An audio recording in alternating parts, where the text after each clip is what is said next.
ملی کو ازدیان هنک فرز و ریو رسم هینه لروژین ازیدا کو ازدی هر سال سه روژا بروژی دبن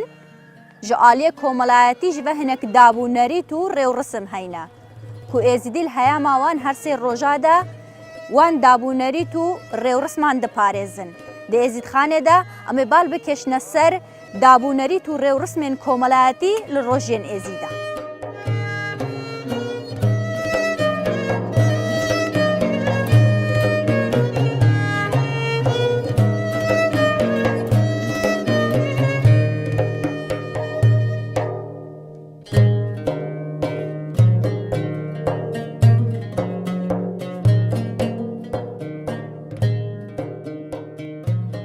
کو ڕێزگرتن بۆ ئالیە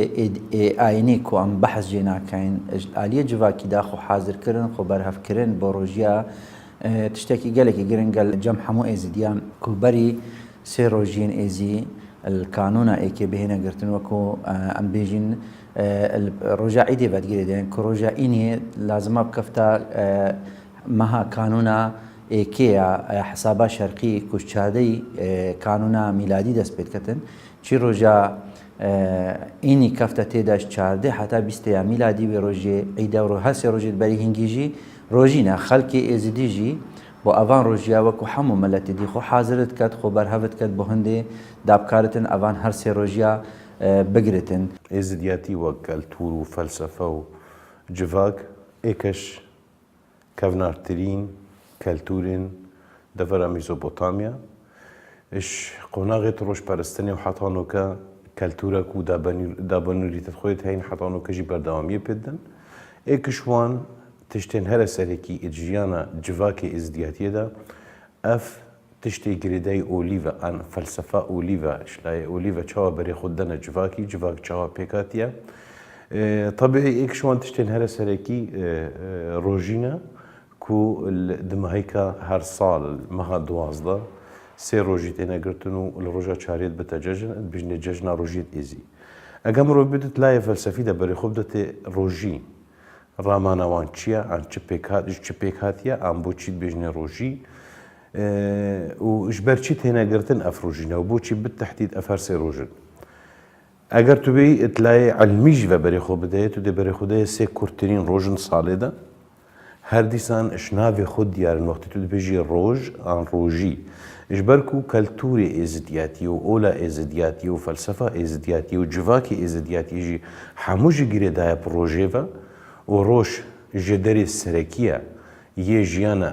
civaka êzidiyatiyê û ola êzidiyatiyê lewma dibêjne rojî kewate girêdayîne projê bi xwe ve tiştekî girêdaya projê ve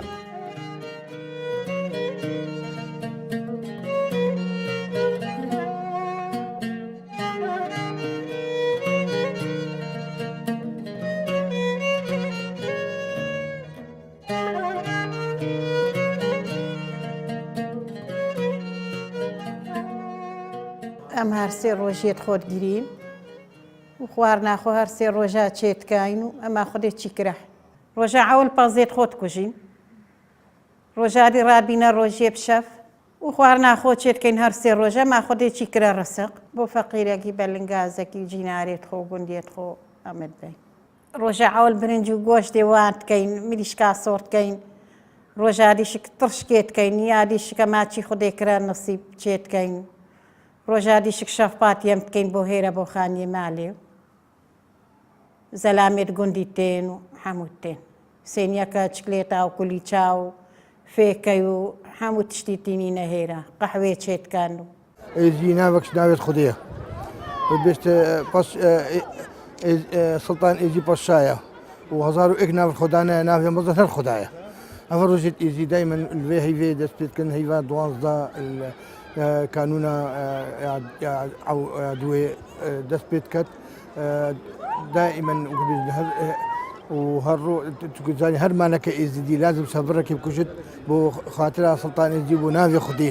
ئەف ڕۆژی بوون ناوێ خودێنە نابلا کەس فەکر بەسەر دەبێژین ڕۆژێت ئێزی ڕۆژێت خودێنە ئەم بۆ خودێت گرین بەس ناوێ ئێزیە هەر مالێک سەبڕێکت کوژت چیە خودێ کرێ قسمەت مەسەن چیوت شي مثلا سربركة مثلا يسبي بالسربركة مثلا مريش كيك بكوجد بونافي سلطاني يجي و كابانيا مالي ديس بني صبي رابط ساعة شاري صبي كيد دس فأيكت باشيفي كد ودي باشيفي كد ودي باشيفي خون هطا تقريبا ساعة بيج وي عالم دفقرتي بد ودي ديجن روجي تزاني روجي شوانا روجي لازم نروح حموش ولا يدفقرتي بد نبحث عالمي بكد نشرت اسخوان نخم شرط بحث عالمي نكم غيبة عالمي نكم حسودي عالمي نكم فسادي عالمي نكم افر روجيا دفقرتن افيا ندفت قرتن اسخوان نخم ولا اسيب روجي منا يا ربي تبكى عيدا خيري بتسد اسخاني صار هل محبه اسخاني وهل انسانات خير خوازي خوشي بدو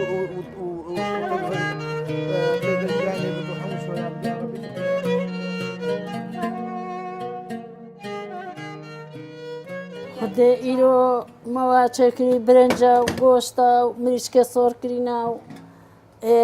وبخيرا مديا معنا دي تبلل منها فطامة لكي مداقت ومبير تشتي خدي دابتا في دنيا المروبي حاضر كرب المروب حقب ومديا خو رجاء عيدي دريخينت جناب طان مروباش شقياوات وزحمات واديتي رجع أول من شفاتي كربون شفاتي عم تشيبو تجي سخميت قوشتي بون وبرشة كما ظنك يبخدين بارم بو خفتاش مالا نيسكي ساغن ودهني قطايا وديتيك داكالت بجاب خدي حزراتها هي بخوت قال لك بالت كريما تنقو الله يدي تشيكي ام دي خوي خدين بوان تشيكي دانا مريش قلان دي او نخواجه بس او صفاتي خواجه خدي خصوصي رجاكياتي مدهوكي بوان نيسكا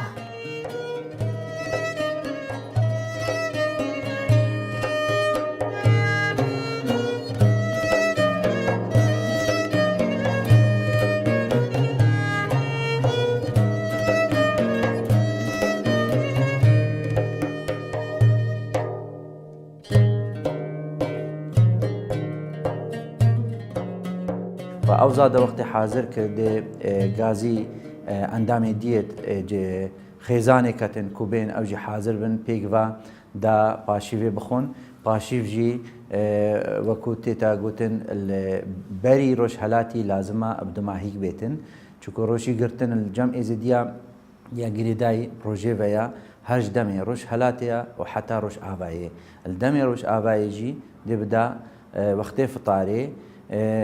طبيعي خزانة مالي كابانيا مالي دي رابطن زادي فطاري كشي حاضر كريا درست كتن بريدانتن او تقال خزانة خو دي برف خاصة قندي چن يعني مزاري قندي تفيا او قنده بشتا بروي مزاري زيارتي بتنو شكرين يا خو سوباس يا خوش رب العالمين بكاد سرفي نعمتي و افان روجي قرتنا وبشتي هنجي هاتنا عيدي بري فطار بن شارك يعني شارك ساعات يعني جيب 10 دقيقة باشرة دين قهنا سر صفرا خو حمو بيغوا تفيا قتكي ناني هريك شوان راكتن الناني زيارتي بتن سيجارة وبري خوب دتا لالشان وراني والناني زيارتي بتنو باشي دي رونينا سر فطاري دي فطاري كان ازدي واتصورت كت انجفاكي ازدياتيه عن فلسفة اوليا ازدياتيه واتصورت كتن كل فان هرسي روجا رب العالمين تشافي روجي ان روج جوان دور خستيا چنگو گلکت بتا تنگاوی وک روجين برينو كت سرمدا بورين بايو بارانو طافو عورو وصالنايتن كو روج بهليتن ان روج بدا تعدي لو او تصورت كان كو افروج طنگاويا كجلك ما زندات مينتن بيتفيل سر وي بشري ان وي مخلوق كو رب العالمين خلق عندي تضحيه كي ان رامانا سوزا خو بوي روجي ديار كتن لوا سي روجا بروجيد بنو داخوازش رب العالمين كان كو جارك دي روج الوان بهليتنو قالمو دانيوان شين بتفدا جارك دي بردوامي بدنا جياني زوربايا هر جاراج بري خودي روجا چاري روجا إنيه كو أغلبا روجا كفتت إنيه دا ججنا روجين إيزي روجا تهليتن و جارك دي أو خالكب كيفو خوشي شهيان تجيرنو و ججنا إيكو دو بيروست كان الفيدري جواكي إيز دياتي دا روجي بخو وقتي أمد بيجن روجي تفيا أم بزاني جيداري روجي چيا ڕۆژی گرێدایە پرۆژێوە چنگو سێ ڕۆژن بەشەر خۆ قەرداری وێ ڕۆژێت کەتن ئەو ڕۆژە و ئەف ژیانە بۆمە پێک ئینایی ئەو ژیانە و ڕۆژ لێ نێتە هەلاندن ئان ئەو ژیانە و بێ ڕۆژ بتن نەمانە ئەکە لایەنی علمیش دەتوبەری خودەیە ئەگەر ڕۆژ نەبتن ژیان نابتن.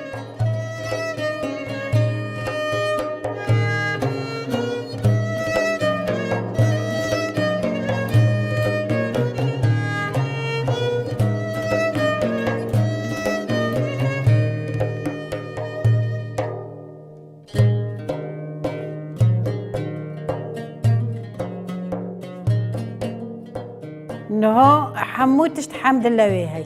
بريت تشتي وصانة بو نو الحمد لله حمو تشتي زافة خدان تشتكي خلاص ناكت مناسبة هرسي روجيا أم شرايت خو هلتكين ويفاريت إن وشارشم واشكام هلتكين يفاريت عيد وعرفات أم هلتكين سريت شلي ونيفاكات شلي وتاليات شلي أم هلتكين يعني دايما هلتكين قلناها يعني أم جاركي هلناكين أم دايما هلتكين وبدار كام هلتكين يعني كاغاس كاوانا أطا دار كين ما تقرنيم هلتكين هوا ساتي ما في مالي يعني دس بو دستي هلتكين بري كيجيت وام بوم بشتي كيجيت وام بتشوكيت ما بوم بشتي بتشوكيت من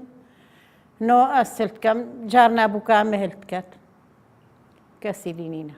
هرم هلتكين أساسا في مالي دا هرف مالي هلتكات يتهيرا ويت إيزيشك امتين مثلا كرجال دين او مثلا خلقي قدي هريكي مثلا نشانك القندي هبت بري نشان زيارة الدن وساعة بينجو دهي هطا بينجو ربعك مثلا عندك تين تايبة طلقك هاويجن بو خاطرة مثلا في اويدا عالم فطابة دا زاند ابا رجهت ايزينا ومهيد كش خدي وطاوسي ملك وسلطان ايزي الوقف كتخير وإز خاني خريب كتخير والشاي شنقاري وبخير وخوشي أوان خوشكو دايكت مجدسي وان كافرة بنت دري وشهيدة هر إيك شهيدكي بخما كردستاني بخما ولاتي خوشوي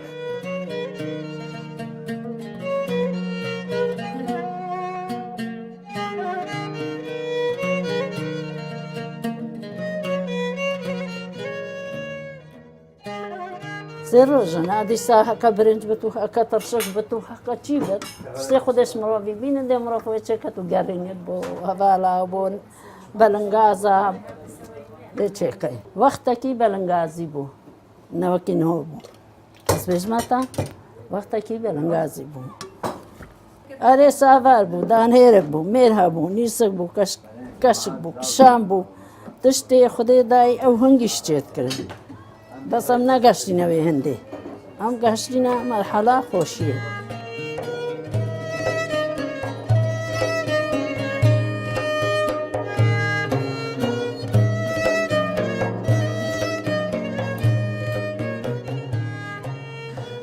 أبي بروجي بقتن بيت خو بارزتنش حمو أوان خالو بنما وهرش كاركي كو روجياوي بشكينتن تبيا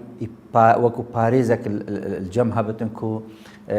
درس بقرتن بروجياخو حتى وقت فطاري بري بيغافي بلكو بلنغازي هبو خلكي بلنغاز بو هند كارين نبن كو تشتت زادي وخارني وحتى بعيد يجيكو قالك تشتا حاضر بكن بتشتت طبيعي قانعت بون خلق تشتت كيم هبون زادت وانت كيم بون بلكو وكو فيغافي نبو افيغافي برفرهيات شي زاد بيجي حمو خيزان كارن حاضر كان ديسانجي خيزانت هاين خير وخيراتات كانت روجيا دا وقت سر بريت خوس بتكو جين بري روجيا مثلا بروجيكي دوا دي خيرا كان اوي عندك غوشتي يانجي برنج بيت سافار بيت عندك تشتدي سر مالت فقير وجارا دا دي بلاوا كان كودا اوجي بقارن روجيت خوب سرفرازي بريفا ببن برهنديجي الفيغافي افرق يا وهي كو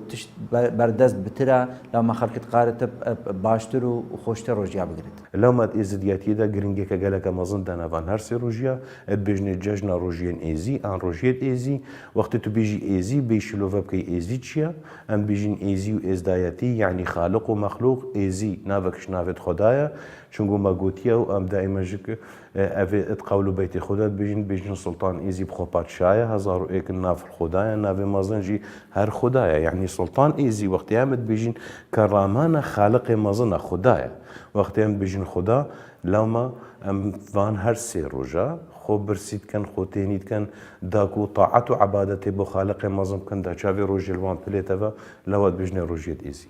ودائما فان هر سي روجا دا قال لك بتطنقافيش لا يسقايفا دائم بفرة وبارانة وأجر تبي مناخي دراسات كي الصالين برينوكا أم حموج نوكات مطالعين سن مثلا احتباس حراري وشاوا مناخات يجورين حتى أقطاب كوكبي هندك جي الحدكيني قياسية حاليا أف لاف وأف باران وأف تشتتي تكرن يعني تشتكى حموي جردايا مناخي بقى اگه بی بری خوب ده کلتوری هر کفناری جواکی ازدیاتی الوان هر سی روزا اش بفرو باران و سقای کی گلکی دی جوار زده تر نبویا لو وا تصورت کرد فان هر سی روزا دا گوندک روزید پیروزن چونگو کرترین روزن ساله دا روزا چاری روز برف دریج بونی وچتن اوان هر سی روزا هک عبادتی و طاعتی بکن بو خالقی خو و افروج بحساب نتصاله دا فر سی روزنا دی او طاعت او عبادت لنك رب العالمين ايتا قبول كرن و چاوی روزا جارك دلوان ايتا حلاندن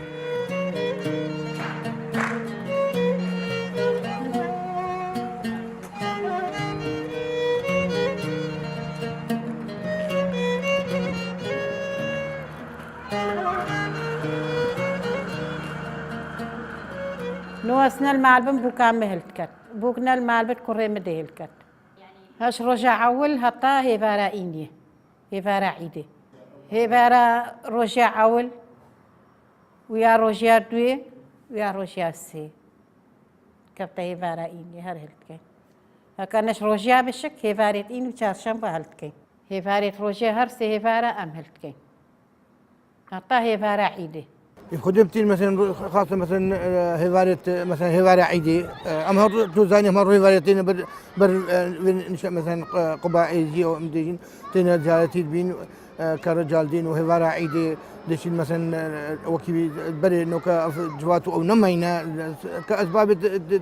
تأوينا عالم قالك جي مثلا شونا خارج أو نمينا نوكا مثلا بري شونا مثلا جواتا مالا ميدي مثلا رولشن مالا مجيوري وهيفارة مثلا قول قصيدة قوتن نوكا هدي سال مثلا باشوكو بعزانة أو تسرشيبة مثلا مثلا الشيخان مثلا البرشيغ ماندو بس دمال بعد يشكي أبوي مثلا مدريد أو بزفرد او هيفاريت عيدا امري ورسمي خو بدبو الشباب وقولوا قصيده ام او غيرين قالك جوان ابو ما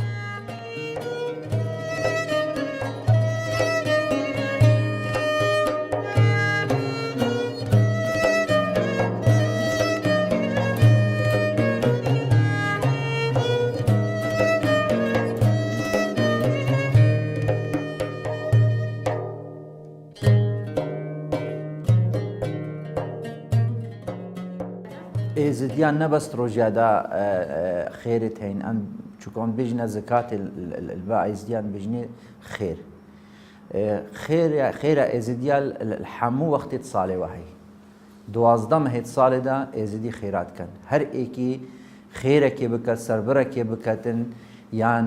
بازك بينتن سرجب كتن يان هر مناسبة كهبتن چه مناسبات خوشی بن یان جیت نخوشی بن خیرات داد کتن او جی وکو زکاتی تحساب کرن روزیادا جی وکو ما گوتی دیسا وقت سربرت خوفت کجن وقت زادی حاضرت کن ازدی اوی خیرت کن السر مالت فقیر و جاردا بلاوت کن دیسان جی یعنی دیارکو اف خدان عرض و دخل و دان وقت درون او دخل خود این حوشه وی وقتی جی دیسا خیرات کن فاف خیر یا بردوام الناف ازدیا صالح حمدا او اف خیر واهل سر فقیر و جاری بلاوت کن اگر تو بیت لایانی دیروکی و کلتوریه کفنار دات ازدیاتی دا چون ججن تاتا گیران آن او ججن بچکار تاتا گیران ججن رامانا کیفه و خوشیه بو گلک جاری مدیتیا پیروکالت ما الفي دفرا بعد تقولي الهيفارا ججني دست بدول زرنا ودعوت وكيفية كرن حتى رجع هيفارا عيجي بردرباز بو هرب كيف خوشي بو هجا يجي كراسة كينو هبا باش بو هجا نبات شنبو بري خو بدي اگر تا چار نوعي شكليتا نبن تبيس نوع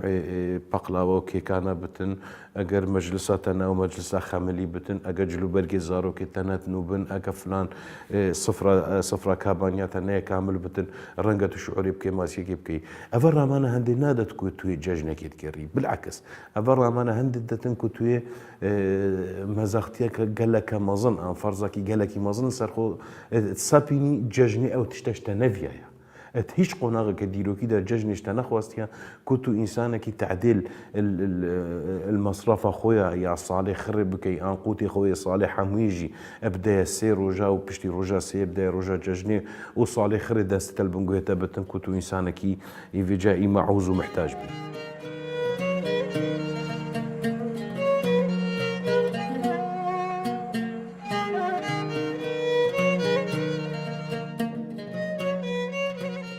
لا بس هرف ماليت منا خوارني تشيت كان تنهيرة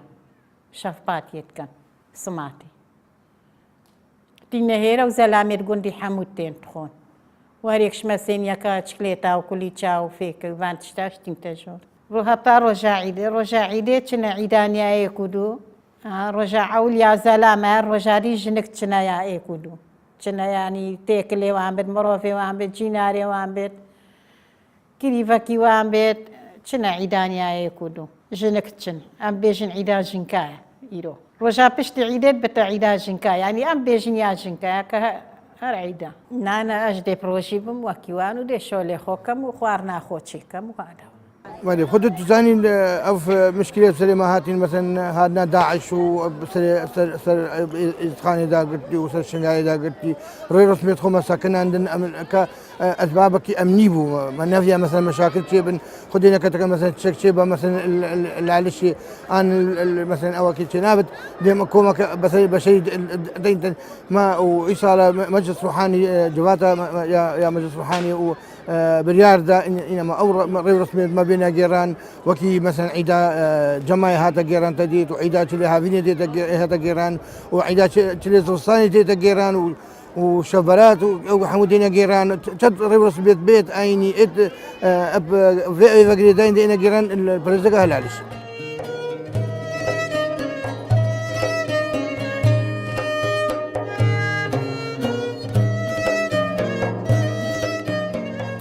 طبعا رجاء جيان هر بردوامه تكليدي هبت بحموك سكيرة حدودي كو روجي نيتش كان دندا أو إيكيا دويجي ترجع عيدة دا وكو دفراما أم حموتشنا عيدة إيكودوم أمشنا عيدة بسلمان وكريستيانا بروفاجي أوجي الرجائيني سردانا متكنو تينا ججناما وكيفاما تيتن كو أبا حمو تينا ججناما أبا مكم كرنو قريدانو بحيس كرناتي كليايتنا براما أفا نريتك يجلك كفنا بلكو أم بيجيني يبري 100 صالي عن 200 صالي هيش جلك كفنترا كفناريا دفري بقريدايا حمو آين الدفري عيدانيا إيكودو ججنا إيكودو بيروزت كان لو ما أزبينم ججن يا أبويا تشتكي إرماتي يا أبويا تشتكي مدح يا أبويا تشتكي يوصل لازم أسواب كم يعني شنابة جناري مش متشتر بتن شنابة أشهب على خوك يم تربم شنابة جلو برقة زارو كتمشي جيراني من افتش تشتكي قلقي خلطه واس بشتفاني في شاندينينم از بينم او انساني بفتن ججني بجيرتن ججني رامانيت خويتين او كنو كما اشارات بداي تبتلاقي خوش بنفسك باقش بنيتك باقش وبيروس تبتشي ججنا دايكو بابت خو زارو كت خو هافجينا خو كسكاريت خو دورو برو جيناريت خو اگر انسانك فقير ومحتاج بتن فقير حال بتن تنانك قرم وصفرك تازد نافزارو كتوي داداني بري افدا بو نريد نهبون الججنة نوكينو كبو